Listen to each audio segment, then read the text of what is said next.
They cannot succeed without the support of the people. We cannot succeed without the support of our people. I'm happy to see that the reaction throughout the country is favorable. I have received hundreds and hundreds of telegrams from all corners of the Philippines congratulating you and incidentally me for the proclamation of martial law, for the sudden cessation of anarchy and of criminality throughout the land, and of the re-establishment of an atmosphere of brotherhood amongst Filipinos. Now everybody seems concerned about his neighbor. Now everybody seems to be involved in the destiny not only of himself but of the entire country and of the entire nation. And this is what we have been hoping and praying for. I repeat, it is necessary to reform in order to attain the victory that we seek. It is necessary that we attain all the objectives that we have set.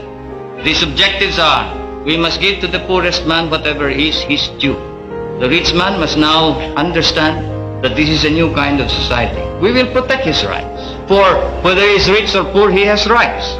And those rights are as sacrosanct as the right of the military to dignity and to a reputation and a standard of proficiency to which he is entitled. Thus it is important that we must tell everybody, and I ask you to do this, to go out to your assignments, to your respective areas, to your units, to your area of operations, and tell everyone that every citizen in this country has rights, and those rights will be protected, whether he is a businessman or a mere janitor, whether he is a tenant or a landowner. Those rights will be protected, but we will treat each other as brothers. The landlord must now learn to live with the tenant, and the tenant must be given his due. I am proclaiming today land reform throughout the entire Philippines. We must allow the tenant to now acquire ownership ultimately of his land, but he must engage in cooperative effort. We cannot just keep on subdividing land. We must cooperate. We must now establish cooperatives of production, cooperatives in irrigation, cooperatives in rural electricity, cooperatives in consumption, cooperatives in everything that we do, because we are a small nation and most of our people are small people. At the same time, we will protect business. We will protect investment, but not to the extent that business and investment will dominate the entire scene, dominate the Philippines, and that they shall dictate and rule the country. No. The business section need no fear whatsoever. As I have said, the soldier is not only courageous, he is not only humble, he is fair. Because that is his standard of not only living, but his standard for performance. That is his very life. That is the very meaning of his being a soldier. Fairness and justice. And so you tell each and everybody that they can expect fairness, justice.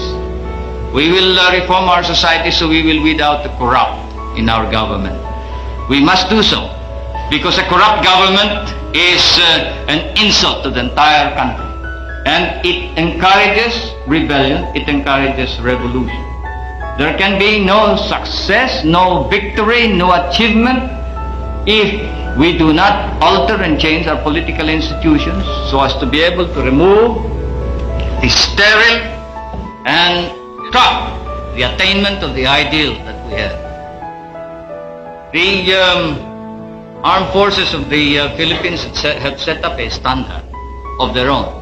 I know that you are engaged in cleaning up your own ranks. You are policing your own ranks. The Secretary of National Defense, the Chief of Staff have recommended, the major service commanders have recommended that we now establish a military commission to investigate, try and punish all personnel of the armed forces of the Philippines who may not perform in accordance with the exact standards, exacting standards of proficiency of the professional soldier.